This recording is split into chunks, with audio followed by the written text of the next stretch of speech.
Ce qu'on voit ici, c'est un des organes les plus étonnants du corps humain, le cœur. C'est un muscle étonnant parce qu'il est capable de travailler sans arrêt pendant toute la vie. Il commence son travail de pompe, capable de faire circuler le sang dans tout l'organisme alors qu'on n'est encore qu'un tout petit fœtus âgé d'à peine 8 semaines après la conception, et travaille tout le temps, jour et nuit, jusqu'à notre dernier jour de vie. Pour comprendre comment le cœur fait circuler le sang, il est dessiné ici avec tous les vaisseaux qui l'entourent. On peut voir les vaisseaux qui arrivent au cœur et ceux qui partent du cœur. Mais on comprend mieux comment le sang circule dans le cœur si on regarde ce qui se passe à l'intérieur du cœur. Laissez-moi vous montrer ça. Ce qu'on va faire, c'est suivre le parcours du sang à travers le cœur sur ce schéma. C'est un peu comme si on avait coupé le cœur en deux. On voit mieux comment ces gros vaisseaux arrivent au cœur et partent du cœur. Je vais aussi me servir d'un autre petit schéma dans ce coin qui va représenter une personne. Voici sa tête, ses bras et au milieu de sa poitrine, son cœur.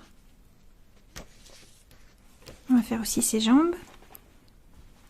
Alors, le cœur récupère le sang en provenance de tout l'organisme, s'occupe de l'envoyer au poumon pour qu'il soit réoxygéné, avant de le redistribuer à nouveau. Donc le sang qui vient de ce bras arrive par ici, le sang qui vient de l'autre bras arrive aussi par ici, et le sang qui vient de la tête rejoint le cœur au même endroit. En fait, le sang provenant de ces trois endroits arrive dans une seule et même grosse veine qu'on appelle la veine cave supérieure.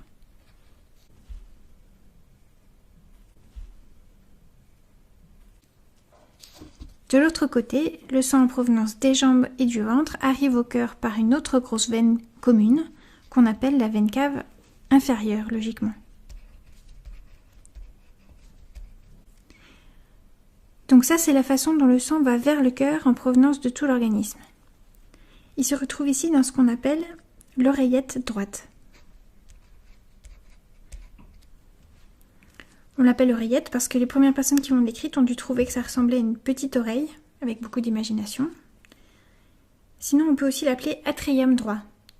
C'est du latin, mais c'est peut-être plus simple pour s'en rappeler parce que ça veut dire cour intérieure en latin. C'est un peu l'équivalent d'un hall d'entrée. Donc l'atrium, c'est comme si c'était le hall d'entrée du cœur, là où arrive le sang. Où va-t-il ensuite? Eh bien, il descend dans cette deuxième pièce ou chambre du cœur qu'on appelle le ventricule droit. Ventricule, c'est pareil, c'est un peu imagé comme nom. Comme c'est une partie un peu bombée du cœur, les premières personnes qui l'ont décrite ont dû trouver que ça ressemblait à un petit ventre et l'ont appelé comme ça, ventricule. En se contractant, le cœur va ensuite propulser le sang contenu dans ce ventricule en direction des poumons, à travers ce qu'on appelle l'artère pulmonaire.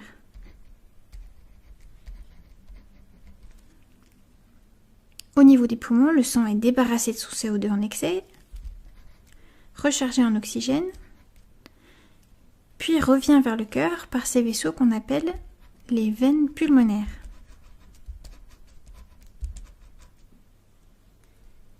On ne les voit pas toutes là parce que certaines sont derrière le cœur, mais elles se rejoignent toutes ici. Dans le deuxième hall d'entrée du cœur, qu'on appelle l'atrium gauche, ou oreillette gauche, c'est la même chose. On voit qu'il y a une certaine symétrie dans le cœur. Puisque c'est une double pompe, il y a deux entrées, deux atriums, mais aussi deux ventricules. On a donc ici le ventricule gauche, dans lequel le sang de l'oreillette gauche descend avant d'être éjecté en direction de tout l'organisme par cette grosse artère qu'on appelle l'aorte. Ce qu'on voit ici, ce sont des vaisseaux qui partent ensuite de l'aorte, celui-ci en direction du bras droit et de la tête, celui-ci également en direction de la tête, et celui-là vers le bras gauche. Je vais les rajouter sur ce petit schéma d'ensemble.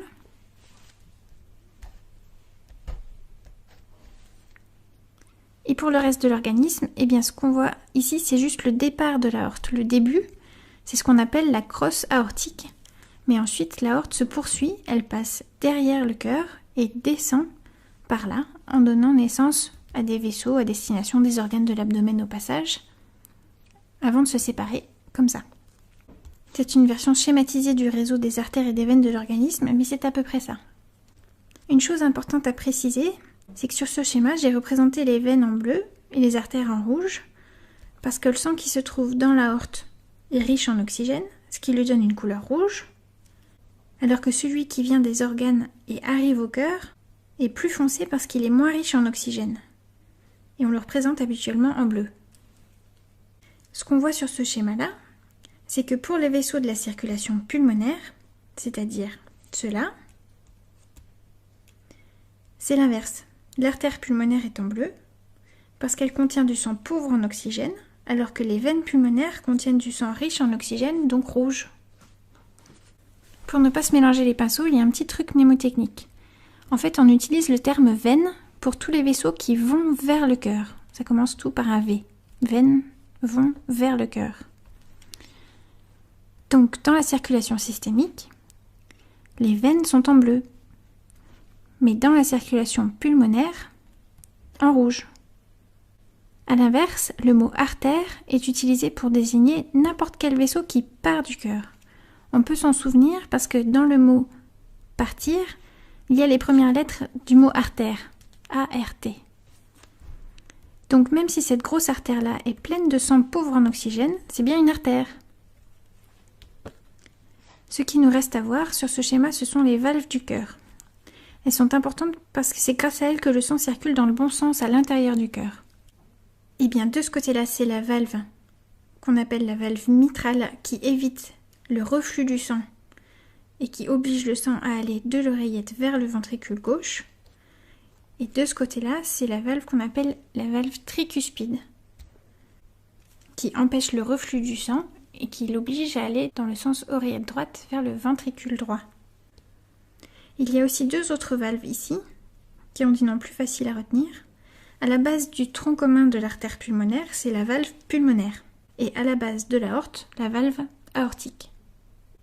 Donc si on refait le tour, le sang arrive par l'oreillette droite ou atrium droit, descend dans le ventricule droit, puis part du cœur dans l'artère pulmonaire en direction des poumons, revient vers le cœur par les veines pulmonaires, dans l'oreillette ou atrium gauche, puis dans le ventricule gauche, et c'est reparti pour un tour.